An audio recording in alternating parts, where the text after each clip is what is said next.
Mianay og positibong reaksyon ang sugyot nga ipalegalize ang operasyon sa mga habal-habal isip public transportation. Ang report ni Nico Sereno. Sa sentro sa Mandaue City, dapit sa merkado, adunay kanya-kanya nga pwesto ang mga motorcycle groups.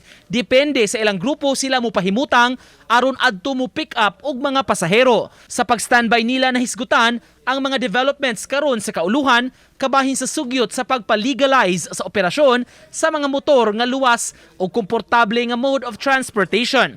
Gisugyot kini ni Senator Grace Poe pagduso na og motorcycle for hire law pag-umol og palisiya alang sa tanan nga stakeholders.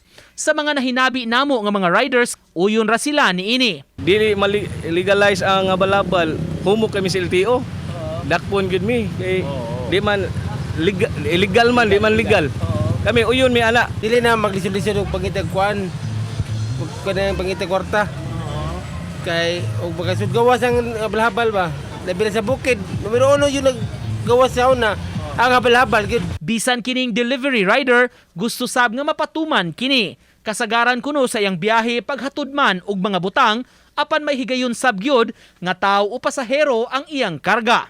Kuan manggod ka ng mo say mas pabor because sa uban mga tao nga maglisod na og like sa mga taxi niya mas minus ang motor man. Ang chairman sa Committee on Transportation sa Konseho sa Mandaue, uyon sa maong lakang. Matud pa, di gyud kalikayan nga magmotorsiklo ang uban nga mga tao, labi na kadtong tagalagyong lugar. Magpaabot pa hinuon sila sa kumpletong detalye kabahin niini ug unsay masabutan ug mapasar sa kauluhan. This is the right time nga i-legalize na gid nato ang habal-habal kay para safety sa mga pasahero. And then at the same time, makita mo nato ron nga perting traffic kaayo ang situation nato diri sa Metro Cebu.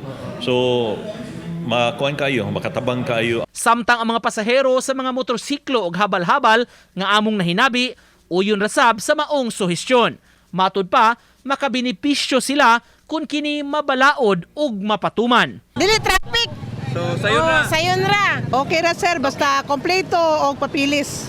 Ano man? Makakuan mo sila panginabuhi.